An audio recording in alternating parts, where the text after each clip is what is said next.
महिला लापरवाही से गड्ढे में कूद गई थी, लेकिन एक पल में ही उसे एहसास हुआ कि कुछ गड़बड़ है। यह कोई साधारण गड्ढा नहीं था, बल्कि एक विशाल गड्ढा था। उन सभी को यह समझ नहीं आ रहा था कि यह क्या हो सकता है। जीव जंतु इस रहस्य को समझने के लिए नीचे की ओर बह रहे थे। श्याओमई ने जल्दी से आसपास के निवासियों से पूछताछ की। पता चला कि सिर्फ 3 घंटे पहले ही खदान से एक भयानक आवाज सुनाई दी थी। वे बाहर भागे थे, लेकिन बदकिस्मती से वे मौत से बच नहीं पाए। पास में रहने वाले एक बुजुर्ग दंपत्ति ने भी तेज झटके महसूस किए। शुरुआत में उन्हें लगा कि भूकंप आ गया है और उन्होंने जल्दी से जमीन के नीचे शरण ली। फिर झिझी और बाकी लोग बाहर निकले। अगले ही पल घर पर जोरदार धमाका हुआ। जब बाहर कोई हलचल नहीं हुई, तभी वे आखिरकार अपना सिर बाहर निकाल पाए। वे अपने घर को खंडहर में और पास में एक विशालकाय आकृति को देखकर भयभीत हो गए। श्याओमई को तुरंत एहसास हुआ कि यह किसी राक्षस का ही तो होगा। एक जीव विज्ञान के प्रोफेसर होने के नाते उन्होंने तुरंत उस जगह की तलाशी ली, लेकिन काफी खोजबीन के बाद भी उन्हें कुछ नहीं मिला। अचानक रेन चोमो के पीछे एक बड़ी आंख प्रकट हुई। महिला अपने पीछे अचानक एक बड़ी धुंधली आंख देखकर भयभीत हो गई। उसके सहकर्मी के बगल में बैठा बूढ़ा आदमी यह दृश्य देखकर दंग रह गया और राक्षस को न ढूंढ पाने के लिए उन्हें दोषी ठहरा रहा था, क्योंकि वह जमीन पर था, जिससे उसे देखना सबसे आसान था। ज्याओमी ने जल्दी से बूढ़े आदमी को पकड़ लिया और भाग गई, यह महसूस करते हुए कि वह जाग गया था। शुक्र है कि नए जागे हुए राक्षसों ने कार्रवाई करने में कामयाबी हासिल की, जिससे कुछ नरभक्षी हेलीकॉप्टर में सफलतापूर्वक सवार हो गए। राक्षसों ने हेलीकॉप्टर पर हमला नहीं किया और चालक दल को आखिरकार राक्षसों का स्पष्ट दृश्य मिल गया। फुटेज मुख्यालय में वापस भेज दिया गया, जिससे सम्मेलन कक्ष में सभी लोग चौंक गए। ये राक्षस प्रसिद्ध पहाड़ी ट्रोल थे। उन्हें शहर में घुसने और मानवता को खतरे में डालने से रोकने के लिए सेना ने उन्हें घेरने और खत्म करने के लिए एक बड़ी सेना भेजी।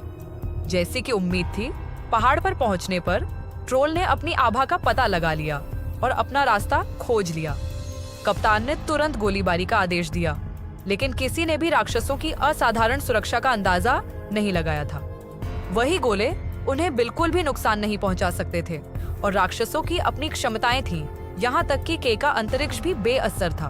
उसका कवच वास्तव में क्षतिग्रस्त हो गया था। ये देखकर राक्षस नेता ने सभी को पीछे हटने पर मजबूर कर दिया, लेकिन तब तक बहुत देर हो चुकी थी। उसके सामने मानवता इतनी तुच्छ थी और दृश्य अचानक अराजकता में बदल गया। भागने का समय न होने के कारण जिनके पास भागने के अलावा कोई विकल्प नहीं था, वे केवल निकटतम शरण की तलाश कर सकते थे। लेकिन वे बूढ़े व्यक्ति की चपलता देखकर हैरान रह गए। वह ज्याओमी का शिक्षक था, जीवाश्म विज्ञान का प्रोफेसर। उसने पहाड़ी राक्षस को शांत करने की कोशिश की, लेकिन जैसे ही उसकी योजना सफल होने वाली लगी, सेना ने हस्तक्षेप किया। शांत हो चुके पहाड़ी राक्षस पर मेंग ने एक बार फिर हमला किया। उसने बूढ़े व्यक्ति को मुक्का मारा और उसे उत्तर पश्चिम की ओर उड़ा दिया। उसके बाद एक और तोप का गोला दागा।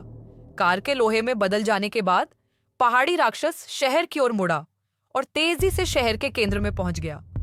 सौभाग्य से सेना ने भीड़ को पहले ही तितर-बितर कर दिया था, जिससे कोई हताहत नहीं हुआ। ज्याओमी को उस जगह के पास एक गुफा मिली जहां पर्वतीय राक्षस पहली बार दिखाई दिया था। अंदर अनगिनत पर्वतीय राक्षस थे। ज्याओमी को शक था कि यह दुश्मन की लहरें हैं और उसने संयोग से पाया कि ये राक्षस पराबैंगनी प्रकाश के प्रति बेहद संवेदनशील थे। इससे उसे तुरंत पर्वतीय राक्षसों को खत्म करने का एक विचार आया। फिर उसने एक खोपड़ी निकाली और सेना से चौक में बैंगनी रंग की आग लगवा दी। पर्वतीय राक्षस के प्रकट होने के बाद ज्याओमी उससे फुसलाने के लिए चौक की ओर गाड़ी चलाकर गया, लेकिन रास्ते में अप्रत्याशित रूप से एक दुर्घटना हुई और ज्याओमी कार से गिर गया।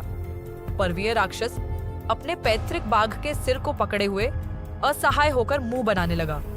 1 सेकंड बाद पास के शीशे ने उसके प्रतिबिंब को छिपा दिया। पहली बार अपना चेहरा देखकर उसने गलती से शीशे पर चोट मार दी, जिससे सिर उसके हाथ से छूटकर जमीन पर गिर गया। टुकड़े टुकड़े हो चुका पर्वतीय राक्षस धूक से अभिभूत था, अपना क्रोध निकालने के लिए बेताब था। यह देखकर ज्याओमी ने एक कदम आगे बढ़ाया और कुचला जाता, लेकिन पहाड़ी राक्षस कैसे तितर-बितर हो सकता था। गैन ने समय रहते कार को ज्याओमी की ओर मोड़ दिया, लेकिन फिर भी राक्षस को हटा नहीं पाया।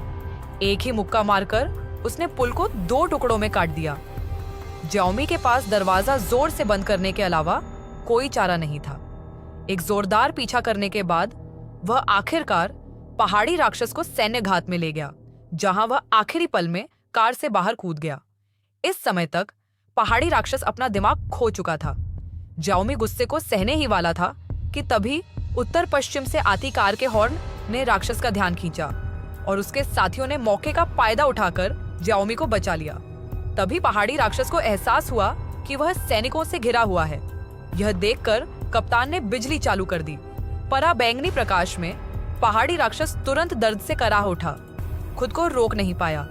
स्थिति को पूरी तरह नियंत्रण में देखकर सभी उत्साहित थे, लेकिन ज्याओमी, जो अभी भी पहाड़ी राक्षस के पीछे एक मकसद पाले हुए था, ने बिना किसी हिचकिचाहट के बिजली बंद कर दी।